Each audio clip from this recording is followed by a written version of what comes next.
ഈ സോബിനോട് പറഞ്ഞു മുഖ്യമന്ത്രി ഒരു ബാഗേജ് മറന്നുപോയി, ഇത് യുഎ കോൺസുലേറ്റ് വഴി അവിടെ എത്തിച്ചു നോക്കാൻ പറഞ്ഞു. തീർച്ചയായിട്ടും എന്ന് പറഞ്ഞു ബാഗേജ് കൊണ്ടുവന്നു. ബാഗേജ് ഈ സരിത്ത് ഇതെല്ലാം PR അല്ല, അയാൾ സ്കാൻ ചെയ്യണം, അയാളുടെ നിയമം അത്. സ്കാൻ ചെയ്ത് മുഴുവൻ $.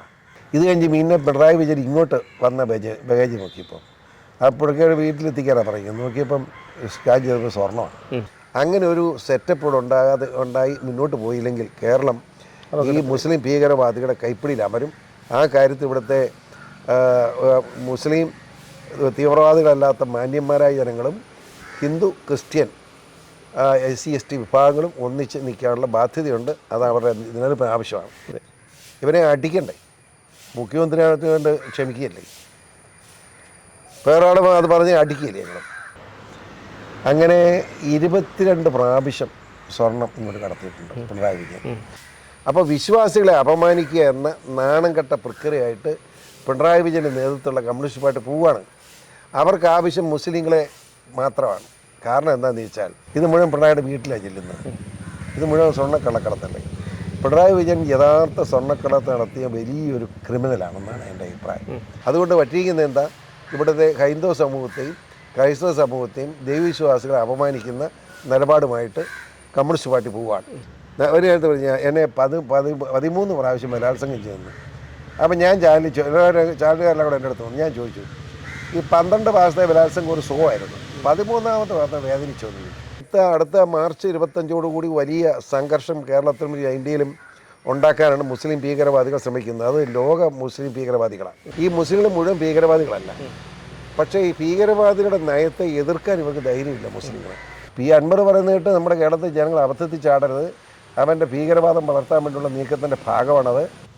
26 തന്നെ ഭരണം പിടിച്ചെടുക്കാൻ കഴിയുമെന്ന് ഞങ്ങൾ ബോധ്യത്തിൽ നിൽക്കുകയാണ്. 26 നിയമസഭാ തെരഞ്ഞെടുപ്പിൽ BJP അധികാരത്തിൽ വരുന്ന സാഹചര്യം സൃഷ്ടിച്ചിരിക്കും. പാലായിലെ ജനം ഓട്ടിച്ചല്ലവനെ അപ്പോൾ നിന്നിട്ട് കാണിച്ചില്ല, കിട്ടിയ വോട്ട്. അതെ, ഇനിയും കിട്ടുകയില്ല. തന്ത തല്ലിയവനെ ദൈവം ക്ഷമിക്കുകയല്ലെന്ന്. നമസ്കാരം. ശ്രീ PC ജോർജിന് ഒരു പരിചയപ്പെടുത്തലിൻ്റെ ആവശ്യമില്ല, അതുകൊണ്ട് തന്നെ നേരിട്ട് നമുക്ക് സംഭാഷണത്തിലേക്ക് കിടക്കാം. സാർ നമസ്കാരം. DNA ന്യൂസിലേക്ക് നമസ്കാരം.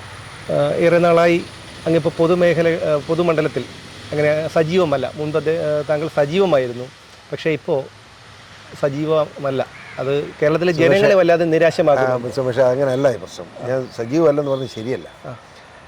ഇപ്പോഴും രാഷ്ട്രീയം ഇപ്പോഴും ഓരോ ഓട്ടം കഴിഞ്ഞ് വന്നാൽ ഞാൻ സജീവമാണ്. പക്ഷേ പ്രശ്നം എന്താണെന്ന് ചോദിച്ചാൽ, ഇപ്പം ഞാൻ BJPയിൽ മെമ്പർഷിപ്പ് എടുത്തതിന് ശേഷം ഞാൻ പഴയതുപോലെ ആഴ്ചയിൽ 2 പത്രസമ്മേളനം നടത്തുന്ന മര്യാദയല്ല. കാരണം അത് പാർട്ടി നടത്തണതാണ്, അല്ലെ പാർട്ടി പറയണം. അപ്പോൾ BJPയുടെ സംസ്ഥാന പ്രസിഡന്റ് അല്ല ജില്ലാ പ്രസിഡന്റ് അങ്ങനെ അവരുടെ ഭാരവാഹികൾ നടത്തേണ്ട പത്രസമ്മേളനത്തിൽ ഞാൻ പങ്കെടുക്കാറില്ല. അതുകൊണ്ടാണ് ഇങ്ങനെ തോന്നുന്നത്. പക്ഷേ എന്നെ വിളിക്കുന്ന ചാനലിനോടെല്ലാം ഓരോ വിഷയത്തെ സംബന്ധിച്ച് അഭിപ്രായം ഞാൻ പറയാറുണ്ട്. വിളിക്കാത്തതോടെ ഏറെ അഭിപ്രായം പറയാൻ പോകാൻ ഇടപാട് എനിക്കില്ലല്ലോ. അതാണ്. അല്ലാതെ സുമേഷ് ഉദ്ദേശിക്കുന്നത് ഞാൻ നിർജ്ജീവമായിട്ട് മാറിയതല്ല. ഞാൻ വളരെ ആക്റ്റീവാണ്, BJPയുടെ സജീവ പ്രവർത്തകനാണ്. ഒരു വിട്ടുവീഴ്ച അക്കാര്യത്തിൽ ഇല്ലത്. ഇതാണ് സത്യം. പക്ഷേ PC ജോർജ് ശബ്ദിച്ചതുപോലെ ഇപ്പോൾ കേരളത്തിലൊരു പ്രതിപക്ഷം പോലുമില്ല താങ്കൾ ഉണ്ടായിരുന്നപ്പോൾ. കാരണം നമ്മൾ ഈ പൊതുമണ്ഡലത്തിൽ പല ആൾക്കാരോടും സംസാരിക്കുമ്പോൾ അവർ വ്യക്തിപരമായി പറയുന്നതാണ്, PC ജോർജ് സാർ ഉണ്ടായിരുന്നെങ്കിൽ ഇത്രയും ഒരു ഇതിൽ അങ്ങനെ പല മേഖലകളിൽ നിന്ന് കേൾക്കുന്നുണ്ട്. സുമേഷ് പറഞ്ഞ സത്യമാണ്. എനിക്ക് മനപ്രയാസം ഉണ്ടാക്കരുത്. കാരണം പക്ഷേ അന്ന് ഞാൻ എനിക്ക് ആരുടെ ഔദാര്യ ആവശ്യം നോക്കേണ്ട കാര്യമില്ല, സൗകര്യം നോക്കേണ്ട. എനിക്ക് എല്ലാ സത്യസന്ധമായ കാര്യങ്ങളും വെട്ടിത്തുറന്ന് പറഞ്ഞ് എനിക്ക് അവകാശമുണ്ടായിരുന്നു. ഇപ്പോൾ എനിക്ക് വെട്ടിത്തുറന്ന് പറയാമെന്ന് പറഞ്ഞാൽ ഞാൻ ചില നിബന്ധനകൾ സ്വീകരിക്കാൻ ബാധ്യസ്ഥനാണെന്ന് എൻ്റെ മനസ്സാക്ഷി പറയും. ഇന്നുവരെ BJPയുടെ ഒരു നേതാവും സംസ്ഥാന പ്രസിഡന്റ് K സുരേന്ദ്രനാണ്, ലിജിൻ ലാലു ജില്ലാ പ്രസിഡന്റ്, നമ്മുടെ അതുപോലെ സംസ്ഥാന ഭാരവാഹികൾ, ഇവരാരും എന്നെ ഒരു നിയന്ത്രണവും നടത്തുന്നില്ല. പക്ഷേ എന്നാലും ഞാൻ സ്വയം അങ്ങ് നിയന്ത്രിക്കപ്പെടുകയാണ്. കാരണം എന്താണെന്ന് വെച്ചാൽ ഞാൻ ഒരു പാർട്ടി ചെന്ന് ഞാൻ കാരണം ആ പാർട്ടിക്ക് ഒരു പ്രശ്നം ഉണ്ടാവരുതെന്ന് എനിക്ക് നിർബന്ധം. അതുകൊണ്ടാണ് ഞാൻ മിണ്ടാത്തത്. പക്ഷേ സത്യത്തിൽ ചില കാര്യങ്ങൾ എനിക്ക് വലിയ മനപ്രയാസം തോന്നാറുണ്ട്. എന്ന് വെച്ചാൽ ഇപ്പോൾ കഴിഞ്ഞ ദിവസം പത്തനംതിട്ട എന്നുള്ള CPMൻ്റെ ഒരു ജില്ലാ സെക്രട്ടറി, ആൾ എന്തൊരു ശുംഭത്തരോ പറഞ്ഞു, ശുംഭൻ ഉദയഭാനു. അവൻ എന്ത് വൃത്തിയാണ് പറഞ്ഞത്. അവൻ എന്ന് പറഞ്ഞാൽ വിഡ്രോ ചെയ്തിരിക്കുന്നു. അയാൾ പറഞ്ഞത്, അതായത് സർപ്പപൂജ എന്ന് പറഞ്ഞ് ഹൈന്ദവ മതവിശ്വാസപ്രകാരമുള്ളൊരു പൂജയില്ലേ അത്, അതിനെ അയാൾ പുച്ഛിക്കുകയാണ്. സർപ്പം എന്ന് പറഞ്ഞാൽ ഞങ്ങൾ ചൈനക്കാരെല്ലാം തിന്നുന്ന സാധനമാണ്, അതിന് ഇവിടെ പൂജിക്കുകയാണ്. എന്തുകൊണ്ടാണ് അത് ഈ ഒരു മതവിഭാഗത്തെ മാത്രമാണ് എയിം ചെയ്യുന്നത് എന്നുള്ളതാണ്? അല്ല അത് പറഞ്ഞുതരാം. അതും പറയാം. കമ്മ്യൂണിസ്റ്റ് പാർട്ടി പിണറായി വിജയൻ്റെ നേതൃത്വം കമ്മ്യൂണിസ്റ്റ് പാർട്ടി ഇന്ന് ഒരു അപജയമാണെന്ന് മാത്രമല്ല നാശത്തിൻ്റെ വക്കിലാണ്. സംഭവം എന്താണെന്ന് ചോദിച്ചാൽ പിണറായി വിജയൻ കത്തോലിക്ക ബിഷപ്പുമാരെ വിളിച്ചിരുന്നത് അയാൾ എന്നാ പറഞ്ഞ് നികൃഷ്ട ജീവി ഏതാ ഞങ്ങളുടെ മെത്രാനി. അതെ അതെ, ഇവനെ അടിക്കണ്ടേ, മുഖ്യമന്ത്രിയായിട്ട് കൊണ്ട് ക്ഷമിക്കുകയല്ലേ, വേറെ ആൾ അത് പറഞ്ഞ് അടിക്കുകയില്ലേ ഞങ്ങൾ. അപ്പം ക്രിസ്ത്യൻ സമാജത്തോടുള്ള സമീപനം അത്. ശബരിമല തുണിയില്ലാത്ത പെണ്ണുങ്ങളെ കൊണ്ട് അയ്യപ്പനെ കാണിക്കുന്ന കാര്യമല്ല, ഏത് വിശ്വാസപ്രകാരമാണ്. അപ്പോൾ വിശ്വാസികളെ അപമാനിക്കുക എന്ന നാണം കെട്ട പ്രക്രിയയായിട്ട് പിണറായി വിജയൻ്റെ നേതൃത്വമുള്ള കമ്മ്യൂണിസ്റ്റ് പാർട്ടി പോവുകയാണ്. അവർക്ക് ആവശ്യം മുസ്ലിങ്ങളെ മാത്രമാണ്.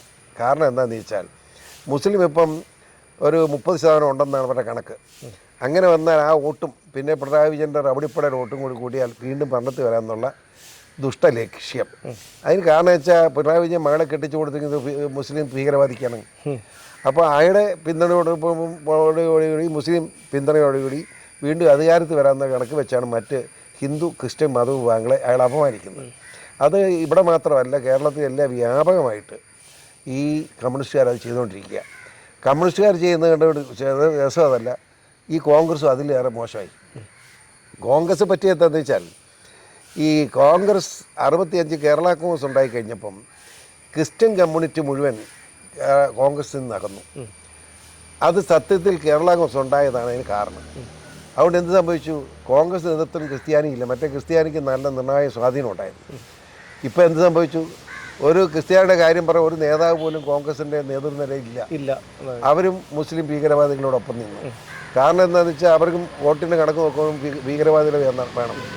അപ്പം കോൺഗ്രസ് പാർട്ടിയും കമ്മ്യൂണിസ്റ്റുമായിട്ട് ഒരുപോലെ മുസ്ലിം പ്രീണനമാണ്. അതുകൊണ്ട് പറ്റിയിരിക്കുന്നത് എന്താ, ഇവിടുത്തെ ഹൈന്ദവ സമൂഹത്തെയും ക്രൈസ്തവ സമൂഹത്തെയും ദൈവവിശ്വാസികളെ അപമാനിക്കുന്ന നിലപാടുമായിട്ട് കമ്മ്യൂണിസ്റ്റ് പാർട്ടി പോവുകയാണ്. അതിന് പ്രത്യക്ഷമായ പരോക്ഷമായ പിന്തുണ കൊടുക്കുന്ന നയമാണ് കോൺഗ്രസ് സ്വീകരിക്കുന്നത്.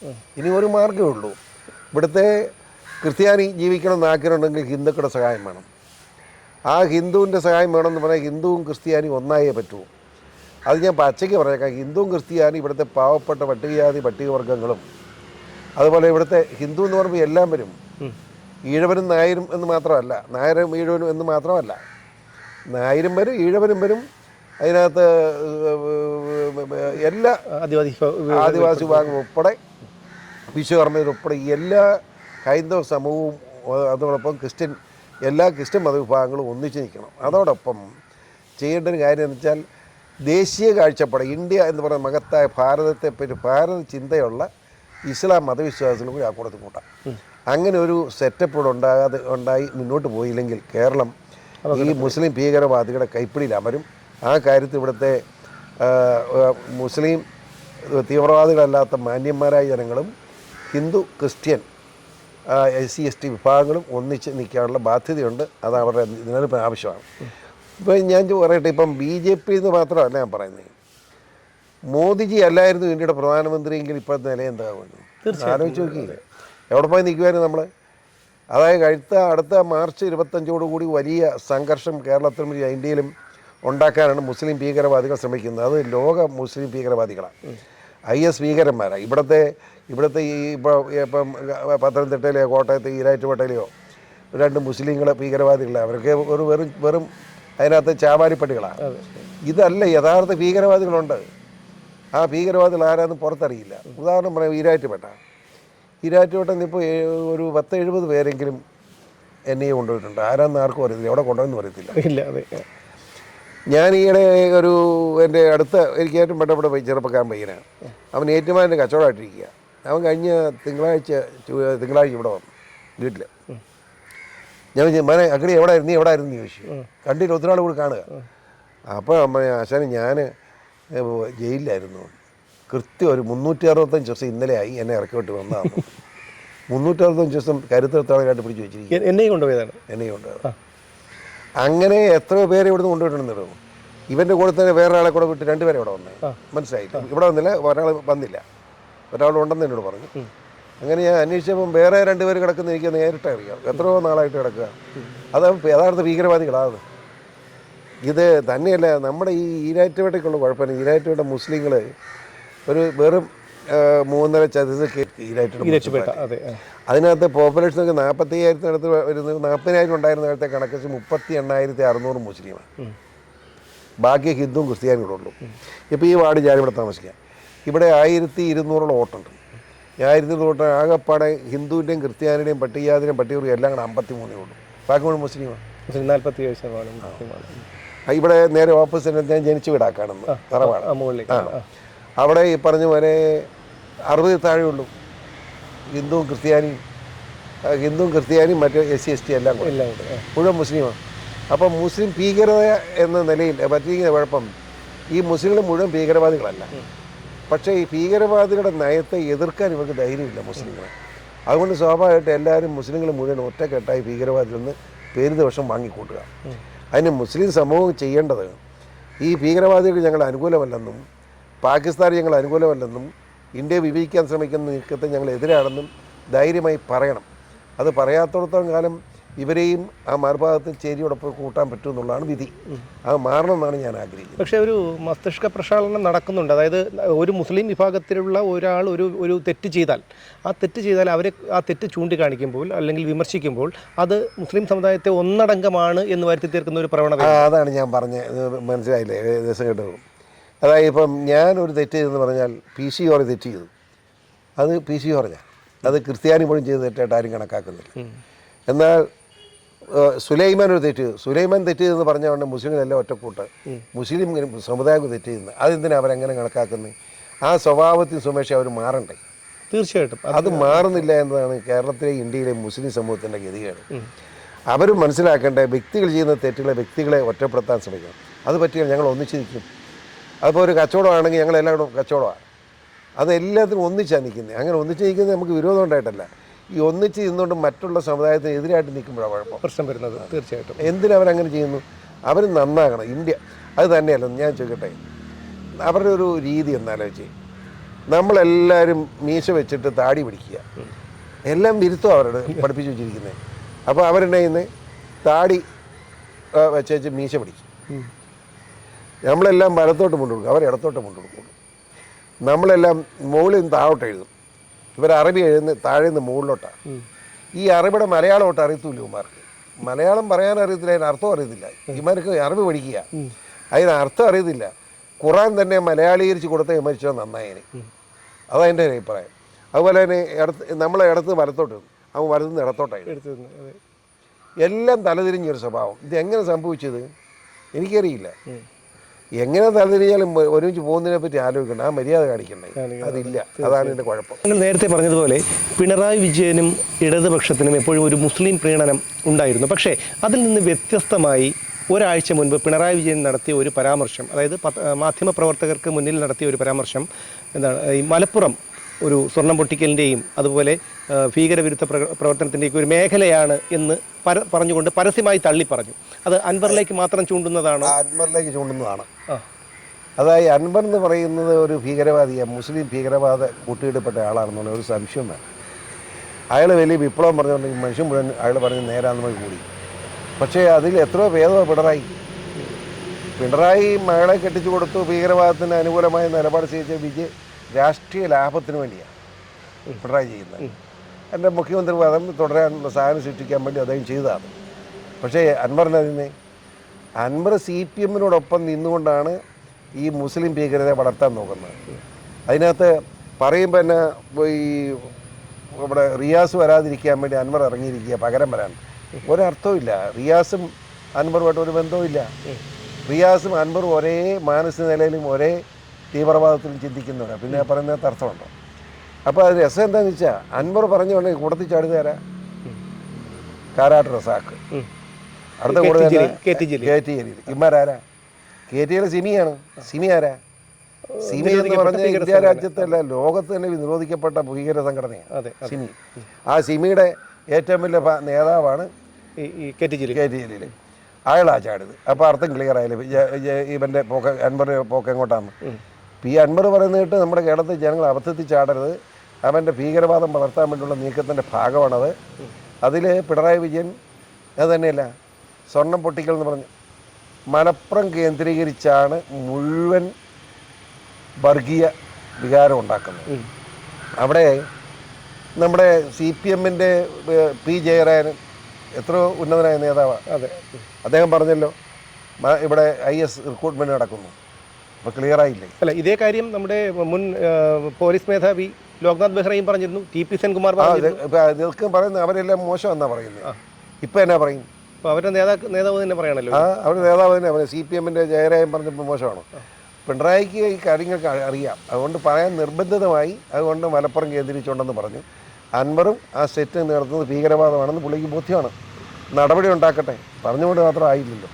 അന്വേഷണം നടത്തി. അന്വേഷണം എന്തിന്? ഇപ്പോൾ DGP വിളിച്ച് നടപടി സ്വീകരിക്കാൻ പറഞ്ഞാൽ 24 മണിക്കൂറിന് എല്ലാം ജയിലിൽ പോകും. എന്തുകൊണ്ട് വെച്ചുകൊണ്ടിരിക്കുന്നു?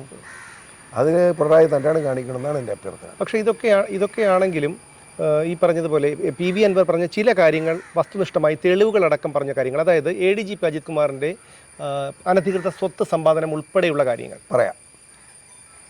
ഈ സ്വത്ത് സമ്പാദനം ഉൾപ്പെടെയുള്ള കാര്യങ്ങൾ അയാൾ പറഞ്ഞപ്പോൾ അത് ഞാനതിനെ ചോദിക്കുന്നതാണ്. ഈ ADGP അങ്ങനെ തെറ്റിയതുകൊണ്ട് നടപടി വേണം, അത് തർക്കമില്ല. ഈ പറയുന്നവൻ എന്താ? ഈ അൻവർ, അവൻ്റെ മാന്യത എന്താ? അവൻ എത്രമാത്രം കള്ളപ്പണം ഉണ്ടാക്കി വെച്ചിട്ടുണ്ട്? അവൻ ഫോറസ്റ്റിൽ നിന്ന് വരുന്ന വെള്ളം 3 ഡാം കെട്ടി തടയണം കെട്ടി തടഞ്ഞിട്ടില്ലേ? സുപ്രീം കോടതി പോലും തടയണ പൊളിക്കാൻ പറഞ്ഞു. കളക്ടർ ഓർഡർ ഇട്ട് എന്നിട്ട് പൊളിക്കാത്ത എൻ്റെ ഭരണ സ്വാധീനം വെച്ച് തടയണ വെച്ചുകൊണ്ടിരിക്കില്ലേ?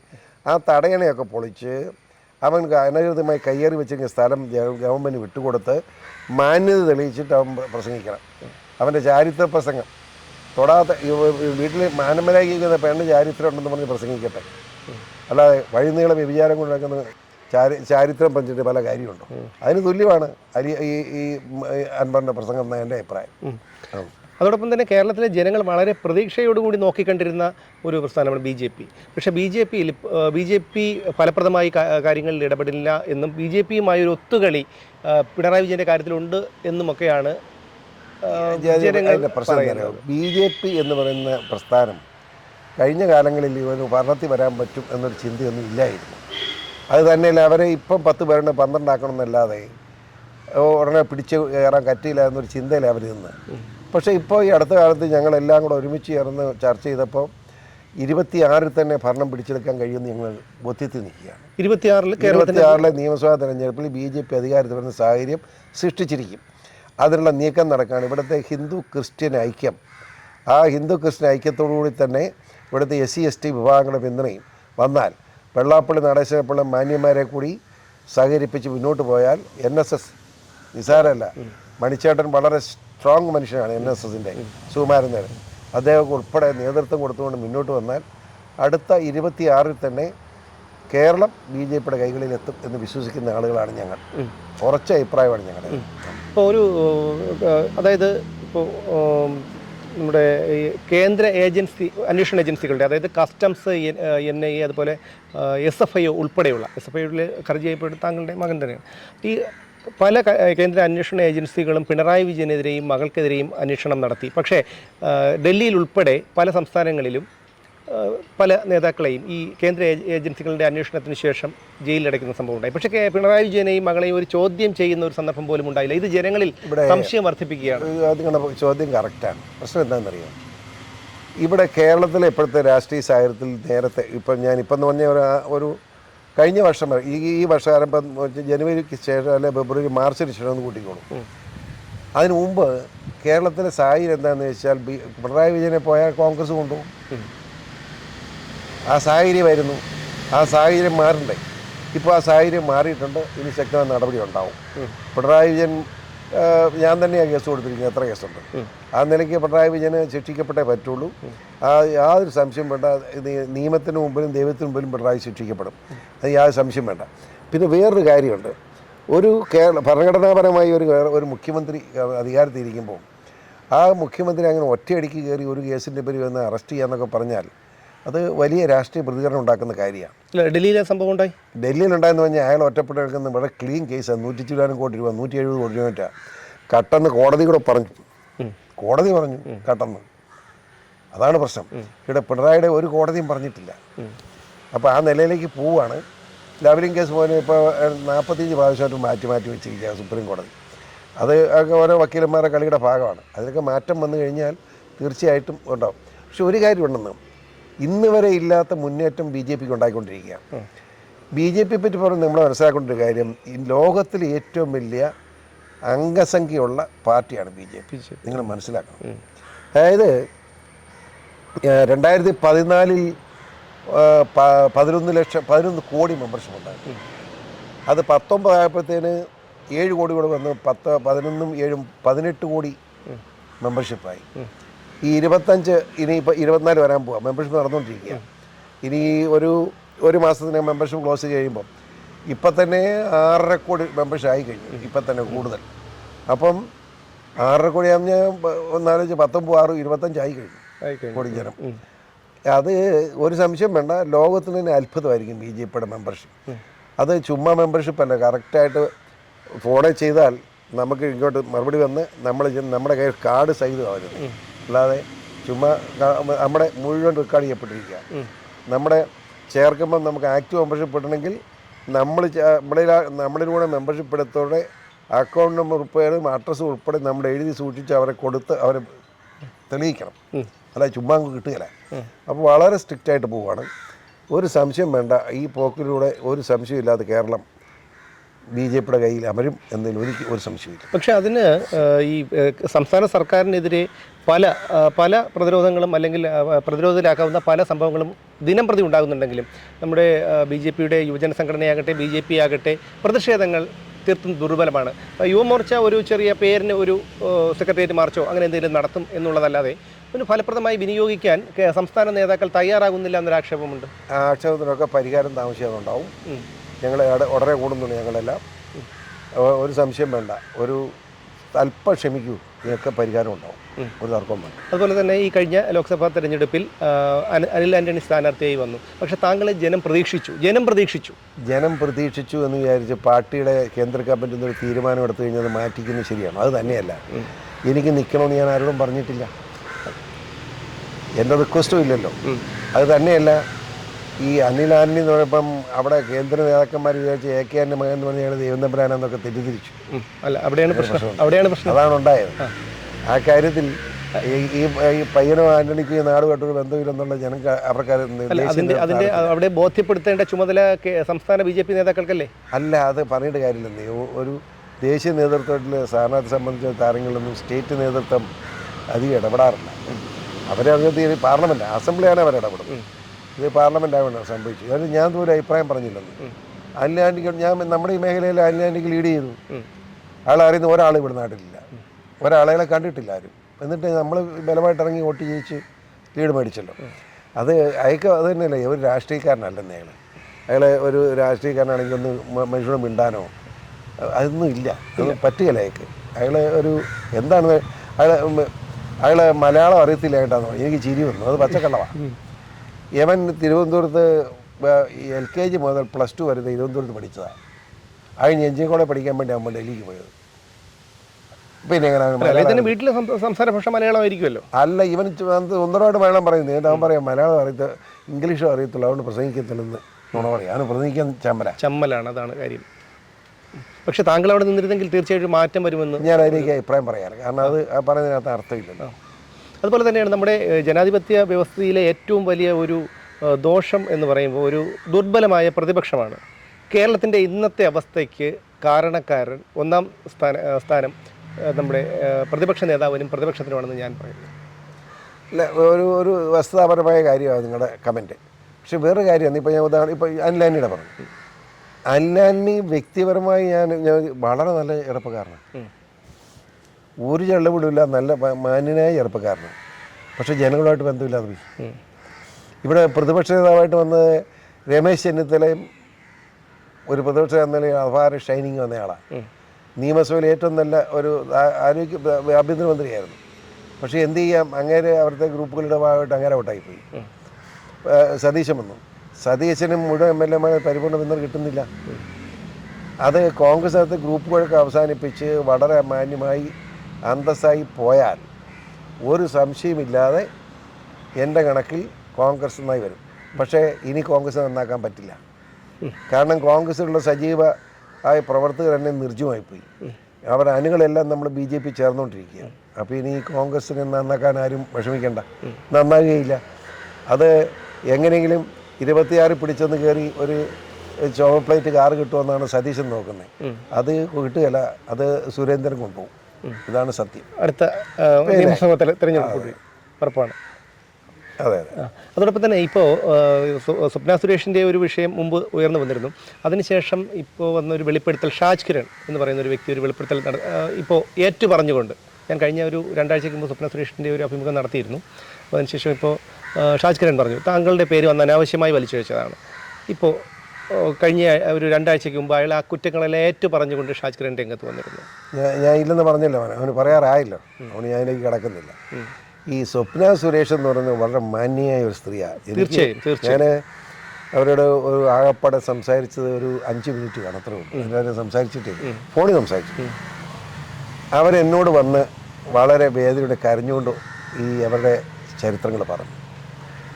സംഭവം എന്താണെന്ന് ചോദിച്ചാൽ, അവർ ഈ കോൺസേർട്ടിൽ ഇരിക്കുന്നു, നമ്മുടെ അവരുടെ അസിസ്റ്റൻ്റ് ഒരുത്തന്നെ അവിടെ PR ആയിട്ടിരിക്കും, PR ആയിട്ട് സരിത്ത്. അങ്ങനെ ഇരിക്കുമ്പം ഇവർ എഴുതി തന്ന് കടാസൻ്റെ ഇരിപ്പുണ്ട്. ഞാൻ പിന്നെ അതൊന്നും പുറത്ത് കൊടുക്കാത്തതാണ്. അപ്പോൾ അവർ പറഞ്ഞു കഴിഞ്ഞാൽ എഴുതി തരാൻ എഴുതി മേടിച്ചു, എൻ്റെ കയ്യിലുണ്ടോ. എന്താ സംഭവിച്ചാൽ പിണറായി വിജയൻ ഇവിടുന്ന് ദുബായ് UAE പോയി. അവിടെ ചെന്നിട്ട് മുഖ്യമന്ത്രിയെ നേരിട്ട് വിളിക്കുകയാണ്. പിന്നെ ഇവരുടെ ശിവശങ്കരൻ പ്രിൻസിപ്പൽ സെക്രട്ടറി, അയാൾ വിളിച്ച് ഈ സ്വപ്നയോട് പറഞ്ഞു മുഖ്യമന്ത്രി ഒരു ബഗേജ് മറന്നുപോയി, ഇത് UAE കോൺസുലേറ്റ് വഴി അവിടെ എത്തിച്ചു നോക്കാൻ പറഞ്ഞു. തീർച്ചയായിട്ടും എന്ന് പറഞ്ഞു. ബഗേജ് കൊണ്ടുവന്നു. ബഗേജ് ഈ സരിത്ത് ഇതെല്ലാം PR അല്ല, അയാൾ സ്കാൻ ചെയ്യണം, അയാളുടെ നിയമം അത്. സ്കാൻ ചെയ്ത് മുഴുവൻ $. അടിഞ്ഞുപോയി. അയാൾ ആരുടെ മിണ്ടിയില്ല. ഇത് കോൺസുലേറ്റ് വഴി UAE എത്തിച്ചു കൊടുത്തു. ഇത് കഴിഞ്ഞ് പിന്നെ പിണറായി വിജയൻ ഇങ്ങോട്ട് വന്ന ബഗേജ് നോക്കിയപ്പം അപ്പോഴൊക്കെ വീട്ടിലെത്തിക്കാനാണ് പറയുന്നത്. നോക്കിയപ്പം സ്കാൻ ചെയ്തപ്പോൾ സ്വർണ്ണമാണ്. അങ്ങനെ 22 പ്രാവശ്യം സ്വർണം ഇങ്ങോട്ട് കടത്തിയിട്ടുണ്ട് പിണറായി വിജയൻ. ഇത് ഞാൻ എത്രയോ പ്രാവശ്യം പറഞ്ഞു, പത്രസമ്മേളനം നടത്തി പറഞ്ഞിട്ടുള്ള.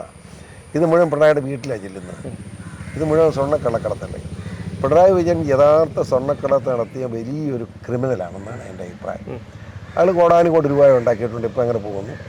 അയാൾ ഇനി ഞാൻ ഇപ്പം ഒരു മുഖ്യമന്ത്രി അല്ലെ, ഇത്രയും പ്രായമായ ഇയാളെ വേദനിപ്പിക്കാനൊന്നും ഞാനിനിയില്ല, ഇത്രയും പ്രായമായില്ലേ. പക്ഷേ അയാൾ എനിക്ക് ചെയ്യാവുന്ന മാക്സിമം ചെയ്തതാണ്. എനിക്ക് ഞാനത് ചിരിച്ചോണ്ട് നേരിട്ടില്ല, എനിക്കതൊന്നും ഭയമൊന്നുമില്ല. ഇപ്പോൾ 3 പ്രാവശ്യം എന്നെ അറസ്റ്റ് ചെയ്തു. കോടതി ചെല്ലുന്നപ്പോൾ കോടതി ജാമ്യം തന്നു. പിന്നെ അങ്ങനെ പിണറായി വിജയൻ്റെ ഒരു മടയത്തിന് മാത്രം കൂട്ടിയാൽ മതി. പക്ഷേ അങ്ങനെ മനസ്സിലാക്കേണ്ടത്, ഞാൻ പിണറായിയെ പറ്റി പറയുമ്പോൾ എനിക്ക് അയാളുമായിട്ട് ഭയങ്കര ഇഷ്ടമായിരുന്നു. അയാൾ ആദ്യം ഇലക്ട്രിസിറ്റി മന്ത്രിയായി. ഏറ്റവും നല്ല ഇലക്ട്രിസിറ്റി മന്ത്രിയാണ് ഈള്. ആ ഇലക്ട്രിസിറ്റി മന്ത്രിയായിട്ട് ഈള് വന്നതുകൊണ്ടാണ് ഇന്ന് കേരളം വൈദ്യുതി രംഗത്ത് പിടിച്ചു നിൽക്കുന്നത്. വിജയിച്ചെന്നല്ല, പിടിച്ചു നിൽക്കുന്നത്. അയാൾ 1676 മെഗാവാട്ടോ മറ്റു വൈദ്യുതിയാണ് അയാളുടെ കാലത്ത് 2.5 കൊല്ലം ഇരുന്നുള്ളതാണ് അയാൾ ഉൽപ്പാദിപ്പിച്ചത്. മുഴുവൻ സമരം അടിച്ചമർത്തി അയാൾ വർക്ക് നടത്തി. ഇടുക്കി 10 പോലെ കമ്മീഷൻ ചെയ്ത അയാൾ. അത്ര പ്രഗത്ഭനാണ് അയാൾ. പെട്ടെന്നൊരു മാറ്റം. അത് കഴിഞ്ഞ് അയാൾ മുഖ്യമന്ത്രിയായപ്പം ആരോ കൂടി മോഷ്ടിക്കാൻ പറഞ്ഞു കൊടുത്ത് മോഷണമായി കഴിഞ്ഞു. മുഖ്യമന്ത്രിയായപ്പം അയാൾ എന്തിനാ ഇതിന് മാത്രം കാശ്, എനിക്ക് എളുപ്പമായി, എന്തിനാ ഈ കാശ്, ഒരു 1000 കോടി രൂപ പോലെ അയാളുടെ മക്കൾക്കും കൂടെ എന്തിനാ ഇത് മാത്രം ഉണ്ടാക്കുന്നത്, എനിക്ക് മനസ്സിലാകുന്നില്ല. സങ്കടം തോന്നുന്നുണ്ട്. ഒരു നല്ല നേതാവിനെ കേരളത്തിൽ നഷ്ടപ്പെട്ടു എന്ന് പിണറായിയെ പറ്റി എൻ്റെ അഭിപ്രായം. വളരെ നല്ല നേതാവായിരുന്നു. ഞങ്ങൾ എന്തിങ്ങനെ ആയിപ്പോയി ദൈവമേ, സങ്കടമുണ്ട്. ഇനി നന്നാകിയാൽ തീർന്നതാണ്. ഇപ്പോൾ പോസ്റ്റേറ്റ് ക്യാൻസറാണ്. അങ്ങനെ അമേരിക്ക പോകുന്നതിൻ്റെ ട്രീറ്റ്മെൻറ്റിനാണ്. അമേരിക്ക വളരെ മോശമാണ്, സാമ്രാജ്യ ശക്തിയൊക്കെ. പക്ഷേ ചികിത്സയ്ക്കാണെങ്കിൽ അമേരിക്ക പോകണമെന്നാണ്. അത് നമ്മുടെ വീസും പോയല്ലോ. വീസോട് ചോദിച്ചു, ഈ അമേരിക്ക സാമ്രാജ്യത്തെ വിരുദ്ധ സാമ്രാജ്യ ശക്തിയല്ലേ, അവിടെ ചികിത്സിക്കാൻ പോകുന്നത് ശരിയാണോന്ന്. ജീവൻ കിട്ടണ്ടോ വീസ് പച്ചക്കട്ട് അടിച്ചു, ചിരിച്ചുപോയി. അതാണ് കമ്മ്യൂണിസ്റ്റ് കപടതയെന്ന്. അതെ അതെ, കമ്മ്യൂണിസ്റ്റ് വീസ് പറഞ്ഞല്ലോ. അല്ല, ഇപ്പം നമ്മുടെ പാർട്ടി സെക്രട്ടറി തന്നെ ഓസ്ട്രേലിയൻ പര്യടനത്തിലാണ്. എല്ലാവരും കൊള്ളാം. അതുപോലെ തന്നെ ഈ ഒരു പാർട്ടിയെ, അതായത് പാർട്ടിയെ നിയന്ത്രിക്കേണ്ടത് ഒരു പാർട്ടി സെക്രട്ടറിയാണ്, MP ഗോവിന്ദനാണ്. അദ്ദേഹം പോലും ഇന്ന് അപ്രസക്തനാണ് എന്നുള്ളതാണ്. അപ്പോൾ എന്താണ് ഒരു ഏകാധിപത്യത്തിലേക്ക്, ഞാൻ എത്ര വർഷമായി പറയാൻ തുടങ്ങി. പിണറായിസം കമ്മ്യൂണിസം പോയി, പിണറായിസമായി. ആ പിണറായിസത്തിൻ്റെ മുമ്പിൽ അമർന്നു പോയി എല്ലാവരും. അതിനെതിരായിട്ട് മിണ്ടുന്നവൻ പാർട്ടിക്ക് പുറത്താണ്. അല്ല സാർ, അതെന്തുകൊണ്ടാണെന്ന് ഞാൻ പറയാം. ഐസക് എന്നേ മിണ്ടാത്ത MA എന്നേ കാണാനില്ല. അത് പ്രതിഷേധമാണെങ്കിലോ പിണറായിയോട്ടുള്ള മൗനം? അല്ല, മിണ്ടിയിട്ട് കാര്യമില്ല. സാധനമില്ല, വഴിയാതാരാക്കി വെച്ചിരിക്കുക. MA കേന്ദ്ര കമ്മിറ്റികളുണ്ട്. ഐസക്കോ ഞാൻ വേറെ നിങ്ങൾ ടീച്ചറില്ലേ ഏറ്റവും കൂടുതൽ ഭൂരിപക്ഷം കേരളത്തിൽ ശൈല ടീച്ചർ അവരെ മന്ത്രിയാക്കാതെ ഒരു മണ്ണിന് ചുണ്ണാമ്പനും കൊള്ളാത്ത ഒരു നങ്കൂരത്തിനെ പിടിച്ച് ആരോഗ്യമന്ത്രിയൊക്കെ വെച്ചിരിക്കുന്നത്. ഇത്ര മോശമായ ആരോഗ്യരംഗം ഉണ്ടായിട്ടുണ്ടോ? ആ ടീച്ചർ മന്ത്രിയായത് കേരളത്തിലെ ആരോഗ്യരംഗം ഇന്ത്യക്ക് മാതൃകയായിരുന്നു. ഇപ്പോഴോ മരുന്നൊരു ആശുപത്രി തുറക്കല, ഡോക്ടർമാരില്ല. എന്തൊരു ഗതികേടാ.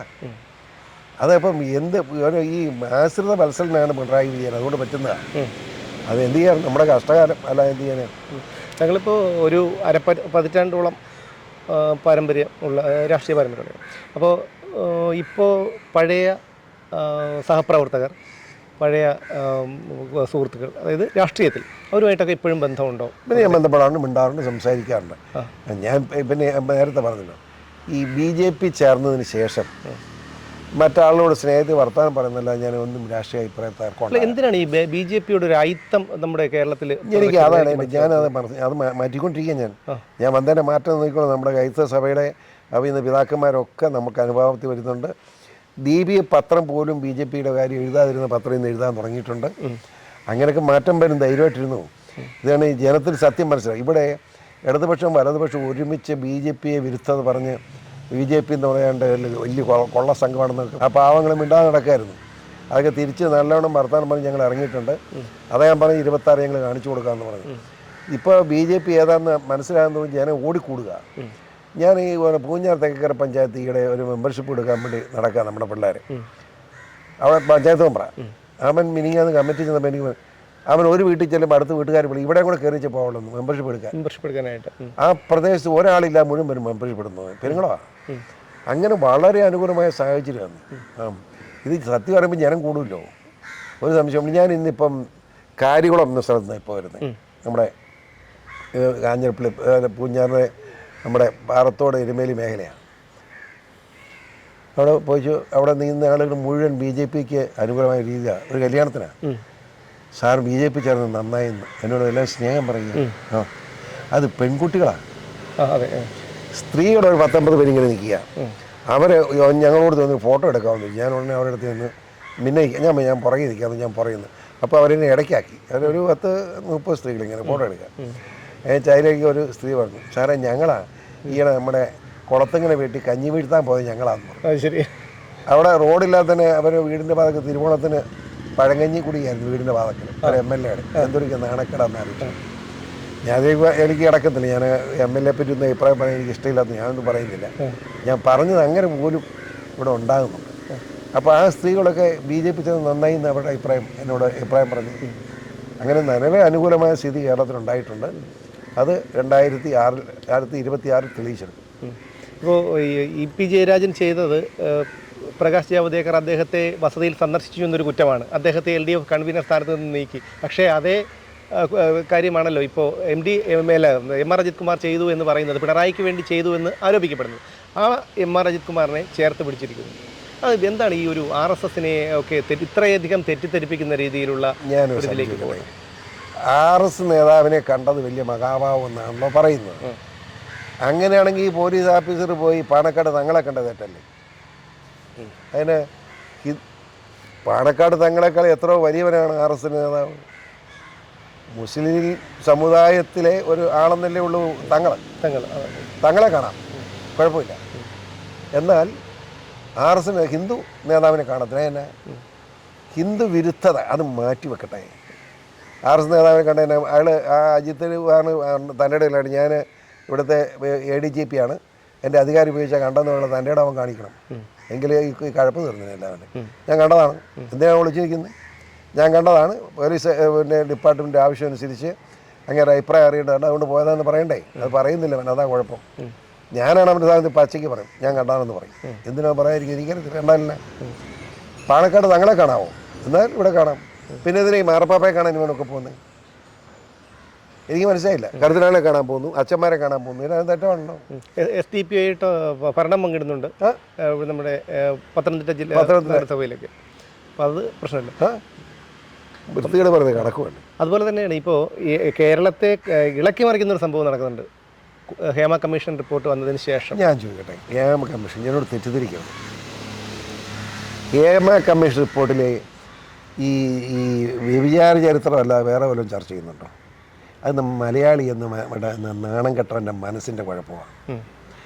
ഹേമ കമ്മിറ്റി റിപ്പോർട്ട് എടുത്ത് പഠിക്കേണ്ടതും പരിശോധിക്കേണ്ടതും എന്താ, സിനിമാ ഫീൽഡിൽ വരുത്തേണ്ട മാറ്റങ്ങളെപ്പറ്റിയും അതെങ്ങനെ സിനിമ ഈ ജനകീയമാക്കാമെന്നുള്ളതിനെ പറ്റിയും സിനിമ പ്രൊഡക്ഷൻ എങ്ങനെ ആക്കാമെന്നുള്ളതിനെ പറ്റിയൊക്കെ വളരെ വിശദമായി പറഞ്ഞിരിക്കുക. ഒരു വാക്ക് ഏതെങ്കിലും പത്രം ചർച്ച ചെയ്യുന്നുണ്ടോ? പത്രക്കാർക്ക് വേണ്ടത് തന്നെ ഈ മലയാളി മനസ്സ് പത്രക്കാർക്കറിയാമല്ലോ, അവൻ്റെ സാധനം ചരക്ക് ചിലവാകണം. അതിനുവേണ്ടി ഏതൊക്കെ നടൻ ഏത് നടിക്കിട്ടൊക്കെ വിചാരം ചെയ്തിട്ടുണ്ടെന്നുള്ള ചരിത്രം എടുത്തുകൊണ്ട് നടക്കുക.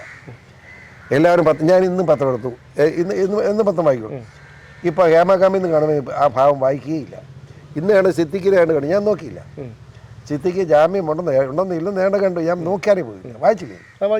ഞാൻ വായിക്കണ്ട, എനിക്കിഷ്ടമല്ല വായിക്കുന്നവണെ ഞാൻ വായിക്കാറില്ല. നമ്മുടെ മലയാളികൾ ആ നിലയിലേക്ക് ആയി കഴിയുമ്പോൾ പത്രം നന്നാവും. ഹേമ കമ്മിറ്റി റിപ്പോർട്ട് ഞാൻ ചോദിക്കട്ടെ, ഈ 4 കൊല്ലം ഹേമ കമ്മിറ്റി റിപ്പോർട്ട് എന്തിനാണ് പൂത്തി വെച്ചത്? അതിനെപ്പറ്റി ചോദിക്കണ്ടേ? പൂർത്തി വെച്ച് 4 കൊല്ലമായിട്ട് മിണ്ടുന്നില്ലല്ലോ. അതെന്താ? 1,86,00,000 രൂപ പൊതുഖജനാവിൽ നിന്ന് 2 കോടി രൂപ കളഞ്ഞുണ്ടാക്കിയ കമ്മീഷൻ റിപ്പോർട്ട് 4 കൊല്ലം പൂഴ്ത്തി വെച്ച ഉത്തരവാദിത്തം ഞാൻ പറയണ്ടേ? അപ്പോൾ അതിനകത്തൊക്കെ കള്ളത്തരമുണ്ട്. പിന്നെ സിനിമാ ഫീൽഡ് എന്ന ഒരു കാര്യം പറയാം. സിനിമ എന്ന് പറഞ്ഞാൽ കലാകാരന്മാരും കലാകാരികളും അല്ലാതെ വഴിയെ പോകുന്നവനല്ലല്ലോ. ആ കലാകാരന്മാരും കലാകാരികളും ലോല ഹൃദയമാണ്. 3 മാസം പറ്റും ഈ മുറ്റത്ത് ഒരു 5-6 പെണ്ണുങ്ങളും ഞാനും തന്നെ കിടന്ന് ഏകാമലാതെ ഞാൻ പോലും വിചാരിയായി മാറും. മനസ്സിലായോ? അതാണ് പരാതി എഴുതി കൊടുക്കേണ്ട താമസം മാത്രമേ ഉള്ളൂ. കുറ്റപ്പെട്ട് കാര്യമില്ലെന്ന്. അത് തന്നെയല്ല, ഇപ്പം ഒരു പെണ്ണ് പരാതി കൊടുത്ത അന്നേരം കേസാണ്. ഏതാ അത് കിടന്ന് കൊടുത്തപ്പം ഒരു കുഴപ്പമില്ല. ഇപ്പം 10 കൊല്ലം 15 കൊല്ലം കഴിഞ്ഞപ്പോഴാണ് സൂക്കേട്. ഈ എന്നെ സിനിമയുടെ നമ്മുടെ MLA ഉണ്ട് തന്നെ മുകേഷ്, അയാളെ എനിക്ക് ഒരു സ്നേഹം കൊണ്ടായിട്ട് പറയുന്നില്ല. അയാൾ CPM MLA, എനിക്ക് തന്നെ അയാളെ സ്നേഹത്തിന് കാര്യമൊന്നുമില്ല. പക്ഷേ എന്ത് മര്യാദ തന്നെ ഇപ്പോഴത്തെ ഈ നിയമം ഉണ്ടാകുന്നതിന് മുമ്പ് ഒരു പെണ്ണെ പിടിച്ചെന്നാണ് പറയുന്നത്. അതിനാ കേസ്. അതിനുള്ള കോടതി ജാമ്യം കൊടുത്തേക്ക്. അതെ, ഒന്ന് ആലോചിച്ച്. അദ്ദേഹം മാത്രമല്ല നിരവധി പേർക്ക് എന്തൊരു വൃത്തികേട്. ഞാൻ അതിനോട് ചോദിക്കുന്നില്ല. ഈ പെണ്ണുങ്ങളുടെ സ്വഭാവം അത് നേരത്തെ ഫ്രാങ്കോ പിതാവിൻ്റെ കേട്ടില്ലായിരുന്നു. 4 കന്യാസ്ത്രീകളാണ്. ഒരു കന്യാസ്ത്രീ പറഞ്ഞിരിക്കുക, ഞാനതാണ് പച്ചയ്ക്ക് വർത്തമാനം പറഞ്ഞു. ഒരു നേരത്തെ പറഞ്ഞ എന്നെ 13 പ്രാവശ്യം ബലാത്സംഗം ചെയ്യുന്നു. അപ്പം ഞാൻ ചാനലുകാരെല്ലാം കൂടെ എൻ്റെ അടുത്ത് വന്നു. ഞാൻ ചോദിച്ചു, ഈ 12 മാസത്തെ ബലാത്സംഗം ഒരു സുഖമായിരുന്നു, 13ാമത്തെ മാസം വേദനിച്ചോന്ന് ചോദിച്ചു. ഞാൻ പച്ചയ്ക്ക് ചോദിച്ചു. അത് വലിയ ഇഷ്യൂ ആയി. ഞാൻ പച്ചയ്ക്ക് പറഞ്ഞു, ഞാൻ പറഞ്ഞതാണ് ഇതിനകത്ത് മൂക്കിലിട്ടോളാൻ പറഞ്ഞു, കേസ് എടുത്തോളാൻ പറഞ്ഞു. ആ കേസ് ഞാൻ നേരിട്ടാൻ കോടതി ഞാൻ പറഞ്ഞോളാം എന്ന് പറഞ്ഞു. ഓടി എല്ലാവരും. ഞാനത് കണ്ടപ്പോൾ ഈ കന്യാസ്ത്രീ വർത്തമാനം പറയുന്നത് കണ്ട് കഴിഞ്ഞാണ് ഞാൻ പിന്നെ ഈ മെത്രാൻ്റെ കൂടുതൽ പഠിച്ചു. ഞാൻ മെത്രാൻ മാന്യനാണെന്നൊന്നും ഞാൻ പറയുന്നില്ല. പക്ഷേ രസം എന്താണെന്നറിയാമോ, ഈ കന്യാസ്ത്രീ ഈ ബലാത്സംഗം 13ാമത്തെ ബലാത്സംഗം നടന്ന ദിവസം രാവിലെ ഈ മെത്രാന് കാപ്പി എടുത്ത് നോക്കുക, ബ്രെഡും അപ്പവും സ്റ്റൂ ഒക്കെ വിളമ്പുന്ന ഈ കന്യാസ്ത്രീ എന്ത് ചിരിച്ച് കളിച്ച് മുട്ടി വിളമ്പുന്നറിയാമോ? അപ്പോൾ തലേദിവസം ബലാത്സംഗം കഴിഞ്ഞിട്ട് ഇങ്ങോട്ട് ബലാത്സംഗമാണെങ്കിൽ ചെയ്യുമോ? ആ കന്യാസ്ത്രീ വരുമോ അവിടെ മുട്ടി വരുമ്പോൾ? ഞാനതിനെപ്പറ്റി അന്വേഷിച്ചപ്പോൾ ആ കന്യാസ്ത്രീക്ക് ലാഭം ഉള്ള കച്ചവടമാണ്. അതുകൊണ്ടാണ് അവരതിന് പോയത്. ആ പെരുമ്പാവൂരിൽ നിന്ന് അന്വേഷിച്ചാൽ, പെരുമ്പാവൂർ കാലൊരു കൂട്ടിച്ചെന്ന് അന്വേഷിച്ചാൽ വിവരം അറിയാം. അതിൻ്റെ ഞാൻ കഴിഞ്ഞ കാര്യം അതിൻ്റെ വിശദാംശം കിടക്കുന്നില്ല. അതുകൊണ്ട് ഈയനും നാറിയ വർത്താനോട് പറയുന്നതിനൊന്നും പിന്തുണ കൊടുക്കാൻ പാടില്ല മലയാളി സമൂഹം എന്ന എൻ്റെ അഭിപ്രായം. അതുപോലെ അവസാനത്തൊരു ചോദ്യം, നമ്മുടെ മാധ്യമങ്ങൾ, താങ്കൾ ഒരു വർഷങ്ങളായി, പതിറ്റാണ്ടുകളായി ഈ രാഷ്ട്രീയ രംഗത്തുള്ളയാളാണ്. അപ്പോൾ അന്ന് ഈ ഒരു മാധ്യമങ്ങളുടെയൊക്കെ ഒരു പ്രസക്തി അറിയാം. പക്ഷേ ഇന്ന് കുറച്ച് മാധ്യമങ്ങൾ, അതായത് ഓൺലൈൻ മാധ്യമങ്ങളെ മാത്രമല്ല ഞാൻ ഉദ്ദേശിച്ചത്, നമ്മുടെ പ്രമുഖ ദൃശ്യ മാധ്യമങ്ങളുമൊക്കെ ചില വാർത്തകൾ റിപ്പോർട്ട് ചെയ്യുന്നത് കാണുമ്പോൾ വാസ്തവ വിരുദ്ധമായിട്ട്, ഉദാഹരണത്തിന് 24 ചാനലിൻ്റെ നിലപാട് വയനാട് ദുരന്തം ഉണ്ടാകുന്നതിൻ്റെ തലേ ദിവസം വരെ മുഖ്യമന്ത്രിയുടെ ദുരിതാശ്വാസ ഫണ്ടിൽ സംശയം ഉന്നയിച്ചുകൊണ്ടുള്ളതായിരുന്നു. എന്നാൽ വയനാട് ദുരന്തം ഉണ്ടായതിൻ്റെ അന്ന് തിരുത്തി പറയുകയാണ് അത് സുതാര്യമാണെന്ന്. അതിനുശേഷം കണക്കുകൾ പുറത്തു വന്നത് തങ്ങളാണെന്ന് ഹൈക്കോടതിയിൽ സമർപ്പിച്ച സത്യവാങ്മൂലം പുറത്തു കൊണ്ടുവന്നത് തങ്ങളാണെന്ന് അതിൻ്റെ മേധാവി അവകാശപ്പെടുന്നു. പിറ്റേന്ന് അദ്ദേഹം വന്ന് പറയുന്നു എനിക്ക് തെറ്റുപറ്റിപ്പോയി എന്ന് പറയുന്നു. അപ്പോൾ ഇത്തരത്തിലാണ് മാധ്യമങ്ങളുടെ ഒരു പ്രവർത്തനം. അത് ജനങ്ങളെ വലിയൊരു ക്രൂരതയെ പറ്റി ഒരു വാക്ക് പറയാം. മാധ്യമങ്ങൾ അതിൻ്റെ ഉടമ അയാൾക്ക് വ്യൂവേഴ്സ് കിട്ടണം. അപ്പോൾ ഒരു റിപ്പോർട്ടറെ വെച്ചാൽ അവൻ്റെ പ്രവർത്തനം കൊണ്ട് എത്ര കിട്ടും നോക്കും, അവനെ മാറി അടുത്ത വയ്ക്കുമ്പോൾ എത്ര നോക്കും. അപ്പോൾ ആദ്യം വെച്ചവനെ പേർന്നിട്ട് തിരിച്ച് ആദ്യം വെക്കാനെ വെക്കും. വാർത്ത സൃഷ്ടിക്കപ്പെടണം, അതാണ് അവരുടെ ആവശ്യം. ഇതിനത് സത്യമാണോ അസത്യമാണോ മിഥ്യയാണോ ഇതൊന്നും അറിയണ്ട. ഞാൻ ചോദിക്കട്ടെ, നമ്മുടെ ഈ നാട്ടിൽ ഈ നിലയൊക്കെ പോകുന്നത് ശരിയാണ്? വാർത്തകൾ തമസ്കരിക്കുക, സത്യം ജനങ്ങളെ അറിയിക്കാതിരിക്കുക, സത്യവിരുദ്ധമായ കാര്യങ്ങൾ അറിയിക്കുക, ഇത് വളരെ മോശമല്ലേ? വളരെ മോശം. നമ്മുടെ സ്പീക്കർ എന്താ പറഞ്ഞത് ഗണപതിയെപ്പറ്റി? ഗണപതി മിത്താന്ന് ഒരു സ്പീക്കർ എന്ന് പറയാമോ? അതെ. ഇപ്പം മിണ്ടുന്നില്ല ഒരുത്തനും, ഇപ്പോൾ ഒരുത്തനും മിണ്ടുന്നില്ല. സ്പീക്കർ മിത്താണെന്ന് മറ്റും പറയാൻ, അത് സ്പീക്കർ അയാൾ അന്ന് രാജിവെക്കണം എൻ്റെ അഭിപ്രായത്തിൽ. പക്ഷേ അദ്ദേഹം ഇപ്പോഴും സ്ഥാനത്ത് തുടരുന്നത് പ്രതിപക്ഷത്തിൻ്റെയും ജനങ്ങളുടെയും ഒക്കെ ഒരു ദൗർബല്യം, കഴിവുകൂടുണ്ടല്ലേ? സത്യം. അപ്പോൾ എന്തായാലും താങ്കളെപ്പോലെയുള്ള ഒരു രാഷ്ട്രീയം, കാരണം കേരളത്തിൻ്റെ ഒരു നാവായിരുന്നു ഒരു കാലത്ത് PC ജോർജ്. കാരണം ചാനൽ ചർച്ചയിലായിരുന്നാലും എവിടെയായിരുന്നാലും എന്താണ് എന്ന് ചോദിക്കാൻ ഒരാൾ ഉണ്ടായിരുന്ന ഒരു ധൈര്യം ഉണ്ടായിരുന്നു. സത്യം പറയാം, ഒരു സാധാരണ പൗരൻ എന്നുള്ള നിലയിൽ ഞാൻ ചിന്തിക്കുമ്പോൾ പോലും സാധാരണക്കാർക്ക്. പക്ഷേ ഇപ്പോൾ താങ്കളുടെ ഒരു കുറവ് കാണുന്നുണ്ട്. ഒരുപക്ഷെ താങ്കൾ പറയുന്നത് പോലെ താങ്കളുടെ ഒരു കർമ്മമണ്ഡലത്തിൽ താങ്കൾ പ്രവർത്തന നിരതനാണ്, സജീവമാണ്. പക്ഷേ കേരള രാഷ്ട്രീയ മണ്ഡലത്തിൽ പൊതുസമൂഹം നോക്കുമ്പോൾ അവർക്ക് ഒരു കുറവ് അനുഭവപ്പെടുന്നുണ്ട്. ഏതായാലും സുമേഷേ, ധൈര്യമായിട്ടിരിക്കും. ഞാൻ ഒരു 2 ആഴ്ച ഞാൻ അഭിപ്രായം പറയാം. ശരി. അല്ല, എന്തോ 2 ആഴ്ച കഴിയുമ്പോൾ എന്തോ ഉണ്ടല്ലോ സാർ? അല്ല, ഞാനൊരു ആലോചനയിലാണ്. അറിയാം, അതിപ്പം BJP അത് തന്നെയുണ്ട്. ഈ പല കാര്യങ്ങളും BJPയുടെ നാഷണൽ നേതാക്കന്മാരും സംസ്ഥാന നേതാക്കന്മാരോടൊക്കെ ചർച്ചകളുണ്ട്. അപ്പോൾ അത് വരുമ്പോൾ ഞാനിങ്ങനെ ഇനിയും അങ്ങനെ പോകുന്നത് അത്ര ഗുണകരമാണോ വ്യക്തിപരമായും സമൂഹത്തിലും? അതാണ് പ്രശ്നം. അതുകൊണ്ടാണ് മിണ്ടാത്തത്. അത് ഒരു 2 ആഴ്ച ക്ഷമിക്കും പറയാം. പല രാഷ്ട്രീയ പ്രസ്ഥാനങ്ങളിലേക്ക് മാറി മാറി വരുന്നു എന്നുള്ളൊരു ആരോപണമാണ് പറയുന്നത്. എന്തുകൊണ്ടാണ്? കാരണം പറയാം. ഞാൻ ഈ പഠിക്കുന്ന കാലത്ത് എൻ്റെ വീട് ഇവിടെ ഈ KM ജോർജ് ഇവിടെ സ്ഥാനാർത്ഥിയായിട്ട് വരുന്നു. അപ്പോൾ സ്വാഭാവികമായിട്ട് അങ്ങനെ എൻ്റെ ജ്യേഷ്ഠൻ്റെ കെട്ടിടത്തിലാണ് താമസം, ഇവിടെ തൊട്ടടുത്ത്. അപ്പോൾ അവിടെ ഭക്ഷണം കൊണ്ട് കൊടുക്കുന്ന എൻ്റെ വീട്ടിൽ നിന്നൊരു ജോസഫ് ഒരു പഞ്ചാക്ഷനായിരുന്നു. ഒരു ഭക്ഷണം കൊണ്ട് ആ കൊടുത്ത് ഞാനും പോകും. ആ വെള്ളം അന്ന് ഹീറ്ററൊന്നുമില്ല, ചൂടാക്കി കൊടുക്കും. അതെല്ലാം ഞാൻ പോയി വലിയ തടിയുള്ള ജോലിശാരെങ്കിലും അണ്ടറൊക്കെ കയറ്റിയിടുമ്പോൾ ഞാൻ നോക്കിക്കൊണ്ട് നിൽക്കുക. അങ്ങനെയായിട്ട് ദൈവം തമ്പുരാന്ന് വിചാരിച്ച് അങ്ങനെ കേരള കോൺഗ്രസ് ഒരു സ്നേഹത്തിൽ നിന്നു. അത് കഴിഞ്ഞ് കേരള കോൺഗ്രസ് സ്പ്ലിറ്റായി കഴിഞ്ഞപ്പോൾ അത് കഴിഞ്ഞ് ഞാൻ വിദ്യാഭ്യാസമായിട്ട് എറണാകുളം തിരുവനന്തപുരമൊക്കെ പോയി കഴിഞ്ഞ് കേരള കോൺഗ്രസ് സ്പ്ലിറ്റാവും. അപ്പം ഞാൻ ജയിക്കിപ്പം BJ പറഞ്ഞു ഞാനുമായിട്ട് വ്യക്തിപരമായ അടുപ്പം. അവർ രണ്ടും പറഞ്ഞു നമുക്ക് മാണികൂടത്തിൽ കഴിഞ്ഞാൽ ആയിക്കോളും, ഞാൻ മാണികൂടത്തിൽ നിന്നു. അത് കഴിഞ്ഞ് മാണി ജോസഫ് കൂടെ അടിച്ചു. അപ്പോൾ സ്വാഭാവികമായിട്ട് ഞാൻ ജോസഫിന് കൊടുത്ത് നിന്നു. അത് എന്നെ കുറ്റപ്പെടുത്തിയിട്ട് കാര്യമുണ്ടോ? കേരള കോൺഗ്രസിന് കുഴപ്പമാണ്, എൻ്റെ കുഴപ്പമല്ല. അങ്ങനെ മാറുന്നത്. അല്ലാതെ പിന്നീട് എനിക്ക് മനസ്സിലായി കേരള കോൺഗ്രസ് നാടിന് ശാപമാണ്. കേരളത്തിലെ ക്രൈസ്തവ സമൂഹത്തിനെ നശിപ്പിച്ചത് കേരള കോൺഗ്രസ്. ഞാൻ പറഞ്ഞാലും നേരത്തെ ഇല്ല പറഞ്ഞിട്ടില്ല. അത് പറഞ്ഞേക്കാം. അതായത് 65-ൽ കേരള കോൺഗ്രസ് ഉണ്ടായില്ലായിരുന്നെങ്കിൽ യാതൊരു സംശയമില്ല ക്രിസ്ത്യൻ സമൂഹത്തിൽ ഇത്രമാത്രം ഗതികേട് വരില്ലായിരുന്നു. കോൺഗ്രസിൻ്റെ നേതൃത്വത്തിലും ക്രിസ്ത്യൻ കമ്മ്യൂണിറ്റി ആളുണ്ടായിരുന്നു. കോൺഗ്രസും ക്രിസ്ത്യാനിയും എല്ലാം പോയി കഴിഞ്ഞപ്പം അവിടെ ക്രിസ്ത്യൻ ലീഡർഷിപ്പ് വെറും ബാർഡ് കമ്മിറ്റി നിലയിലേക്ക് മാറി. അവിടെ നയരൂപീകരണ സമിതിയിൽ കൊള്ളാവുന്ന ഒരു ക്രിസ്ത്യാനി ഇല്ല. അതാണ് ഗതി. കേരള കോൺഗ്രസോ മാണിയും ജോസഫും 10 ചക്രം ഉണ്ടാക്കുന്ന എങ്ങനെ നോക്കി പോയതല്ലാതെ നാടിനെ രക്ഷിക്കാൻ നോക്കിയില്ല. അങ്ങനെ കേരള കോൺഗ്രസ് ക്രിസ്ത്യാനി തകർത്തു. ഇതാണ് അതിൻ്റെ സത്യം. ഞാൻ ഇപ്പോഴും ദുഃഖിക്കുന്നു. കേരള കോൺഗ്രസിന് വേണ്ടി ഒരു മിനിറ്റ് കളയരുത്. കേരള കോൺഗ്രസ് അപകടമാണ്. കേരള കോൺഗ്രസ് പിരിച്ചുവിടേണ്ടതാണ്. ഞാൻ 5 കൊല്ലമായി പറയുന്നു പിരിച്ചുവിടണം. അതിൽ കൈക്കൂലിക്കാരായി നേതാക്കന്മാരെ ഇനി പിടിച്ചാൽ കിട്ടില്ല. അതുപോലെ ജോസഫ് ഒന്നറിയാം, ഒരു 90 ഏക്കർ സ്ഥലമായിക്കൊണ്ട് ഞാൻ അറിയാളെ അയാളുടെ അപ്പനെ മൂലം അറിയാം. ഇത്ര നല്ല മനുഷ്യൻ. അയാൾ എന്തിനാണ് കൈക്കൂലി മേടിച്ചത്? എന്തിനാ അയാൾ കൈക്കൂലിക്കാരനായി? മാണി പിന്നെ പറയട്ടെ, മാണി സാറ് പാവം ഒരു വലിയ സമ്പന്നനായിരുന്നില്ല, ചെറുതായി കൈക്കൂലി മേടിക്കട്ടെ. പക്ഷേ അങ്ങനെ എന്നാ പറ്റത്? അങ്ങനെ മകൻ വളർന്നു വന്നപ്പോഴത്തേക്കിന് അവന് ഡൂൺ സ്കൂളുമായിട്ട് നടന്നവനാണ്. ഇവിടെ വന്ന് ഈ ഇങ്ങനെ മന്ത്രി നിന്ന് കാശ കിട്ടുന്നതെന്ന് കണ്ടപ്പം അവൻ നേരത്തെ മാണി സാറിൻ്റെ ഒരു 5 കോടി രൂപയുടെ ഫയലാണ്. ഒരു റോഡിന് ടെൻഡർ ചെയ്യണ സാങ്ഷൻ വേണ്ടി ചെന്ന്, മാണി സാറേ എൻ്റെ ഇത്ര ഒരു 10,000 രൂപ കൊടുത്താൽ പോയേ എന്ന് ഒപ്പിട്ട് കൊടുക്കുക.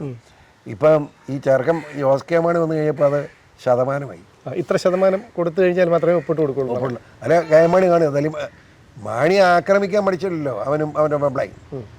അതിന് ചരിത്രമൊക്കെ എത്രയാണ് ഞാൻ പുറത്ത് പറയാതിരിക്കുന്നതല്ലേ. അതെങ്ങനെ സാർ അത് പറയുന്നില്ല. ഇപ്പോൾ പോട്ടെ, മാണി സാറിനെ മുഖ്യമന്ത്രി ആണല്ലേ. ഈ ജോസ് കെ മാണിയും പെമ്പിളയും കൂടെ മാണി സാറിനെ ആക്രമിച്ചില്ലായിരുന്നു പുള്ളി മുഖ്യമന്ത്രി ആയാലും.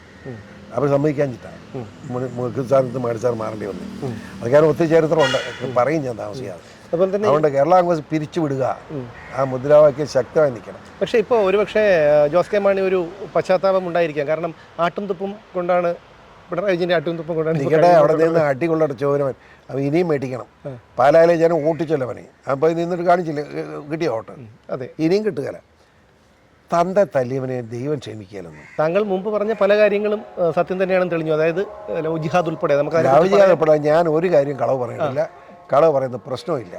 അത് മുഴുവൻ സത്യമാണ് ഞാൻ തെളിയിക്കുകയും ചെയ്യും ധൈര്യമായിട്ട്. അങ്ങനെ പല കാര്യങ്ങളും ഇപ്പോൾ സത്യമായി തെളിഞ്ഞു വരുന്നുണ്ട്. അപ്പോൾ എന്തായിരുന്നാലും താങ്കളുടെ ഒരു കുറവ് കാണുന്നുണ്ട്, ഒരു അഭ്യർത്ഥനയുണ്ട്, അപേക്ഷയുണ്ട്. ഒരിക്കലും കേരള ഇപ്പോൾ ഒരു രാഷ്ട്രീയ രംഗത്ത് നിന്ന് താങ്കൾ പിൻവലിയരുത്, അല്ലെങ്കിൽ ഒരു മേഖലയിലേക്ക് മാത്രം ഒതുങ്ങിപ്പോകരുത്. വേണ്ട, വളരെ ശക്തിമത്തായി മുമ്പോട്ട് വരും. കേരളത്തിലെ ജനങ്ങളുടെ പ്രശ്നങ്ങൾ ഇട്ടിട്ട് പോകുന്ന പ്രശ്നം ഉദിക്കുന്നില്ല. അതിന് ഇച്ചിരി സമയം കൂടെ എനിക്ക് വേണം, അത്രയാണ്. തീർച്ചയായും 2 ആഴ്ചയ്ക്കുള്ളിൽ ശ്രീ PC ജോർജ് എന്തോ ഒരു തീരുമാനം പറയാമെന്ന് പറഞ്ഞിട്ടുണ്ട്. എന്തായിരുന്നാലും അത് കേരളത്തിലെ പൊതു സമൂഹത്തെ സംബന്ധിച്ചിടത്തോളം വളരെ പ്രതീക്ഷയും സന്തോഷവും ഉള്ളതാണെന്ന് ഞാൻ കരുതുന്നു. വീണ്ടും കാണാം. Okay sir, thank you.